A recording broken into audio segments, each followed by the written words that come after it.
Hello students. बच्चों, आज हमें जो डीओई से वर्कशीट मिली है, उस वर्कशीट में हमें एक राइटअप दिया गया है। उस राइटअप को पढ़कर समझकर हमें उससे रिलेटेड कुछ क्वेश्चंस को आंसर करना है। लेकिन उसको करने से पहले मैं चाहती हूँ आप सभी बच्चे इस पिक्चर को बहुत ध्यान से देखें। इस पिक्चर को देखने के बाद हमें क्या समझ आता है? हम देख रहे हैं एक रोड के बीच में एक पौधा उगाया है। ये ऐसी एडवर्स और डिफिकल्ट सिचुएशन है जहां हम कभी नहीं सोच सकते कि एक पौधा उग सकता है। लेकिन इस पौधे ने ताकत दिखाते हुए यहाँ पर जीवन पा लिया है और वो बड़ा कंफर्टेबली यहाँ पर ग्रो कर रहा है। तो बेटा, इस एबिलिटी को कि आप किस तरह एडवर्स सिचुएशंस में भी अपने आप को प्रेजेंट कर पाते हैं, सरवाइव कर पाते हैं, इसे कहते हैं रेजिलेंस। और आज का हमारा राइटअप भी रेजिलेंस से ही रिलेटेड है। अब मैं ये राइटअप लाइन वाइज रीड करूंगी और आपको समझाऊंगी। सभी बच्चे मेरे साथ रीड करेंगे। Resilience is a person's capacity to respond to pressure and the demands of daily life. Resilience एक इंसान की कैपेसिटी है कि वो किस तरह अपनी रोजमर्रा की जिंदगी से मिलने वाले तनाव और उसकी डिमांड्स को, उसके प्रेशर को झेल पाता है, कैसे उसकी तरफ रिस्पॉन्ड करता है। Dictionary definitions include concepts like flexibility, durability, strength, speed of recovery and buoyancy. Dictionary definitions, अगर आप डिक्शनरी में रेजिलेंस का मीनिंग देखेंगे तो आपको कुछ ऐसे कॉन्सेप्ट्स पढ़ने के लिए मिलेंगे। फ्लेक्सिबिलिटी यानी आप किस तरह अपने आप को सिचुएशन में मोल्ड कर पाते हैं। ड्यूरेबिलिटी, आप कितना टिक पाते हैं। स्ट्रेंथ, आपकी ताकत क्या है। स्पीड ऑफ रिकवरी, जो नुकसान हुआ है उससे आप कितनी जल्दी उभर पाते हैं। एंड बॉयंसी, यानी आप फाइट बैक कितनी जल्दी करते हैं। Like building a muscle, increasing your resilience takes time and intentionality. जब हम मसल्स बनाते हैं, एक्सरसाइज करते हैं, जिम जाते हैं, तो उसमें बेटा शरीर से ज्यादा मानसिक ताकत लगती है। हम 2 दिन जाते हैं, 3 दिन जाते हैं और उसके बाद उसे छोड़ देते हैं। तो इसी तरह रेजिलेंस को बनाने में भी आपका समय लगता है, टाइम और इंटेंशनैलिटी, यानी आपकी इंटेंशंस क्या है। आपने पर्पस सोच लिया कि हाँ, मुझे इस पर्पस के लिए ये काम करना ही है, तो आपकी रेजिलेंस अपने आप डेवलप हो जाएगी। Focusing on 4 core components: connection, wellness, healthy thinking and meaning can empower you to withstand and learn from difficult and traumatic experience. अगर हम अपने 4 core components connection, wellness, healthy thinking and meaning, इनके ऊपर focus करें तो हम इतने ताकतवर हो जाते हैं, इतने क्षमता हमारे अंदर आ जाती है कि हम डिफिकल्ट और ट्रोमैटिक, ट्रोमैटिक यानी बहुत ही एडवर्स, कठिनाई भरा जो समय होता है जिसमें आप बहुत स्ट्रेस्ड होते हैं और आपको धक्का लगा हो, आप शॉक की स्टेट में हो, आप उससे भी निकल पाते हैं। To increase your capacity for resilience we may use the strategies. बेटा, इस राइटअप में अब आगे आपको कुछ स्ट्रैटेजीज बताई जा रही हैं जिससे आप अपनी रेजिलेंस को इंक्रीज कर सकते हैं। पहला है, you may build your connections and prioritise relationships by serving your family, faith and society. आपको अपने कनेक्शंस बनाने होंगे।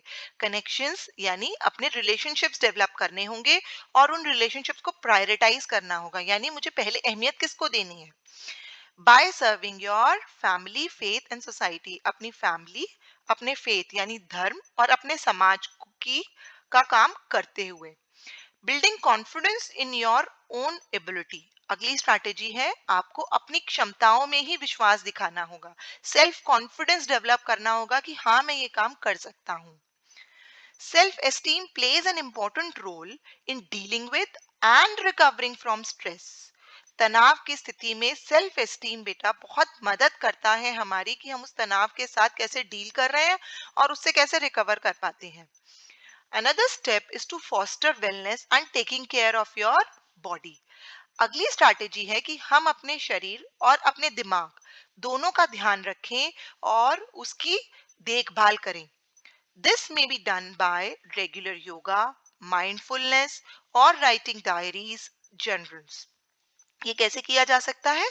योगा करके, माइंडफुलनेस, जो माइंडफुलनेस एक्टिविटीज आपको स्कूल में भी करवाई जाती हैं, डायरीज और जर्नल्स लिख के। डायरीज और जर्नल्स जब हम लिखते हैं तो हम अपने मन की सभी बातों को उसमें लिख देते हैं, तो उससे हमारे जो दिमाग का तनाव है बच्चों, वो कम हो जाता है। One may also find purpose and help others in time of difficulties, like volunteering with a local homeless shelter or simply support a friend in their own time of need. हमें पर्पस भी मिल जाएगा अपने जीवन को जीने का, हमारी life का, अगर हम मुश्किल समय में दूसरों की मदद करें। ऐसा हम कैसे कर सकते हैं? हम जो आसपास हमारे यहाँ शेल्टर होम्स होते हैं वहां जाके वॉलंटियर कर सकते हैं कि हम आपकी सहायता करेंगे, या अपने किसी दोस्त की समय पड़ने पे जरूरत पड़ने पर सहायता करके। One may also find a realistic goal and find opportunities for of self discovery. हमें अपने आप की भी खोज करनी है कि हम क्या कर सकते हैं, हमारी क्या कैपेबिलिटीज है। तो एक रियलिस्टिक गोल हम वो भी बनाएं कि हम आखिरकार अपने जीवन में क्या करना चाहते हैं और हम क्या कर सकते हैं, और उससे रिलेटेड अपॉर्चुनिटीज को ढूंढें।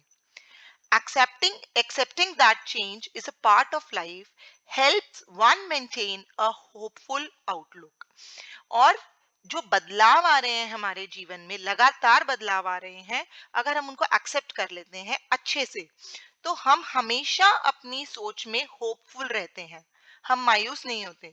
हमें लगता है हाँ आज बदल रहा है तो कल भी बदल जाएगा, लेकिन उसके लिए उस बदलाव की एक्सेप्टेंस जरूरी है।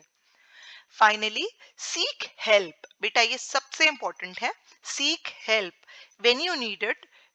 It is crucial in building your resilience. मदद मांगने से हमें कभी नहीं हिचकिचाना चाहिए। जब हमें लग रहा है कि हम स्ट्रेस में हैं, हम परेशान हैं, अपने नियर डियर वंस की, अपने पेरेंट्स की, टीचर्स की मदद लेने में हमें हिचकिचाना नहीं चाहिए। उसी से हमारी रेजिलेंस डेवलप होती है। इसके बाद बच्चों, इस पैसेज में जो न्यू वर्ड्स आए हैं एक बार उनको रीड कर लेते हैं। Traumatic, deeply disturbing. Buoyancy, a cheerful and positive attitude. Intentionality, the fact of being purposive. मतलब हम एक पर्पस सेट कर लेते हैं और काम जो है उसी पर्पस, उसी इंटेंशन के साथ कर रहे हैं। अब चलते हैं बेटा एक्सरसाइज की तरफ। What is resilience? ये बहुत क्लियर वर्ड्स में आपके पैसेज में इसका आंसर दिया हुआ है। Resilience is a person's capacity to respond to pressure and the daily demands of daily life. Dash and dash are two concepts used to describe dictionary definition of resilience. बेटा dictionary definition के लिए हमको वहां पर पांच concepts दिए हुए हैं, आपको कोई दो लिखने हैं। मैं पांचों मेंशन कर रही हूँ, आप अपने कंफर्ट लेवल के हिसाब से इसमें से कोई दो चूज कर सकते हैं। Flexibility, durability, strength, speed of recovery and buoyancy. Third है focusing on these four components can help build resilience. बेटा वो कौन से फोर कोर कंपोनेंट्स हैं जिनको डेवलप करने से, जिन पे फोकस डालने से हमारी रेजिलेंस डेवलप होती है? वो है connection, wellness, healthy thinking and meaning. How can we build our connections and prioritise our relationships? हम अपने कनेक्शंस किस तरह बना सकते हैं और अपने रिलेशनशिप्स को प्रायोरिटाइज कैसे कर सकते हैं? We can build our connections and prioritize our relationships by serving our family, faith and society. अगर हम अपनी फैमिली, अपने धर्म और अपने समाज के लिए काम करते रहेंगे तो हमारे कनेक्शंस, हमारे रिलेशनशिप्स अपने आप बन जाएंगे और हम उन्हें प्रायोरिटाइज भी कर पाएंगे। Find two strategies that can be used to build resilience as mentioned in the passage. Passage में बेटा चार पांच स्ट्रैटेजीज दी हुई हैं, लेकिन मैं यहाँ टू मेंशन कर रही हूँ। आप चाहे कोई और दो लिखना चाहते हैं तो वो भी लिख सकते हैं। The following strategies can be used to build resilience. First, building confidence in your own ability, अपनी एबिलिटी में कॉन्फिडेंस डेवलप करके कि हाँ मैं ये कर सकता हूँ। Fostering wellness and taking care of our body, हम अपने शरीर और दिमाग का ध्यान रखकर। सिक्स्थ है, have you ever been in a difficult situation? What did you do to help yourself?